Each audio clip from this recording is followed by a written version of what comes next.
Baik, kita langsung saja bedakan antara apersepsi dan motivasi. Untuk membedakannya, mungkin kita akan coba gali dulu dari kata dasarnya atau sumber katanya. Apersepsi sendiri ini berasal dari bahasa yang lebih dekatnya ini adalah bahasa Inggris, atau bahasa Inggrisnya itu apperception. Sedangkan motivasi sendiri ini ya jelas bahasa Inggrisnya sangat mudah ya, karena sering digunakan, yaitu motivation. Nah, untuk pengertiannya kita akan coba, kenapa pengertiannya diambil dalam bahasa Inggris. Ya, kita harus juga menyadari bahwa ilmu pengetahuan yang sekarang dianut di banyak negara di dunia ini berkiblatnya ke barat, sehingga banyak sekali istilah-istilah yang datangnya dari bahasa Inggris. Oke, kita coba mulai dari apersepsi dulu saja. Apersepsi, ini pengertian bahasa Inggrisnya adalah the mental process by which a person makes sense of an idea by assimilating it to the body of ideas he or she already possesses. Artinya, ini adalah sebuah proses mental ketika seseorang dapat memahami suatu gagasan dan mengaitkan gagasan tersebut dengan pengetahuan yang sudah dimilikinya.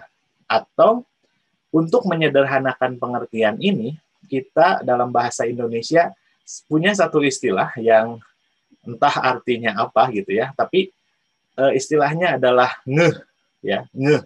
Jadi kamu ngeh nggak? Nah, ngeh ini dalam bahasa Inggris padanannya adalah make sense, atau menyadari sesuatu, memahami sesuatu. Nah, apersepsi sederhana dari pengertian tadi bisa kita sederhanakan sebagai ngeh. Jadi dalam konteks pembelajaran, apakah murid sudah ngeh dengan yang akan dipelajari? Berarti kalau sudah, berarti persepsinya sudah berjalan dengan baik. Nah, sekarang kita coba lihat bagaimana cara membedakan mereka. Ini contohnya. Yang paling populer itu ada dua. Pertama adalah dengan yang kita sebut dengan checking knowledge. Checking knowledge itu adalah cek pengetahuan. Nah, yang paling umum prosedurnya adalah bertanya, apakah kamu mengetahui tentang ini? Kemudian coba ingat pelajaran yang lalu. Nah, yang itu yang umum. Yang kedua adalah introduce an idea or phenomena. Nah, ini juga umum. Caranya misalnya dengan menunjukkan gambar, kemudian membawa satu produk, membawa satu benda, menunjukkan sebuah reaksi, menunjukkan sesuatu yang terjadi. Nah, itu adalah introduce an idea. Tapi yang perlu diperhatikan bukan hanya menunjukkannya, tapi juga memberikan pemaknaan terhadap apa yang ditunjukkan ini. Sehingga mereka kembali ngeh. Jadi murid-murid itu bisa ngeh dengan apa yang akan dipelajarinya. Ketika sudah ngeh, maka siswa dikatakan mereka cukup siap untuk belajar. Jadi apersepsi sendiri, selain membuat siswa ngeh, ini juga suatu kondisi di mana guru bisa membuat siswa untuk siap belajar. Nah, itu apersepsi. Nah, yang kedua, kita berbicara tentang motivasi. Motivasi sendiri secara bahasa Inggrisnya adalah the general desire or willingness of someone to do something. Nah, ini adalah hasrat atau keinginan untuk seseorang bisa melakukan sesuatu atau berbuat sesuatu. Nah, kalau disederhanakan, kalau tadi apersepsi saya sederhanakan sebagai ngeh, nah kalau motivasi itu saya sederhanakan sebagai mau atau ingin, dalam bahasa Inggrisnya itu will. Nah, gimana di konteks pembelajaran, gimana prakteknya ini? Ini contoh yang umum, saya juga berikan dua. Ini adalah dengan dream dan juga relevance. Apa itu dream? Dream ini adalah impian.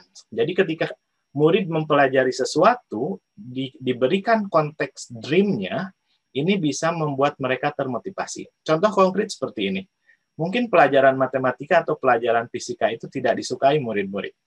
Tapi bisa jadi banyak murid yang ingin menjadi dokter, banyak murid yang ingin menjadi pilot, banyak murid yang ingin menjadi teknisi, insinyur, di mana fisika dan matematik itu akan juga digunakan untuk mempelajari ilmu-ilmu tersebut. Nah, dalam hal ini, kita bisa mengaitkan, jika kamu misalnya ingin menjadi dokter, mau tidak mau, nilai untuk fisika, nilai untuk matematika itu harus tetap bagus, karena syarat nanti ketika akan seleksi menjadi dokter, itu adalah salah satu materi yang akan gunakan untuk ujiannya.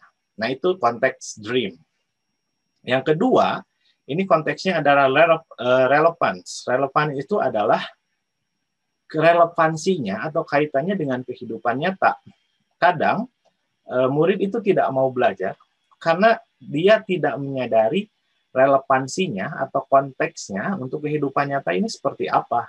Nah, jadi dalam pembelajaran bisa kita selalu motivasi murid dengan memberikan relevansinya. Misalnya, kalau bidang saya biologi, relevans adalah dengan mempelajari materi biologi adalah bukan menghafalnya, tapi membuat mereka paham bahwa dengan menginternalisasi atau pengetahuan biologi, misalnya mereka bisa hidup lebih sehat, bisa memilih kehidupan atau memilih makanan itu menjadi lebih baik yang mereka konsumsi. Nah, itulah pemaknaan yang jauh lebih besar dibandingkan hanya menghafalnya. Nah, itu relevans.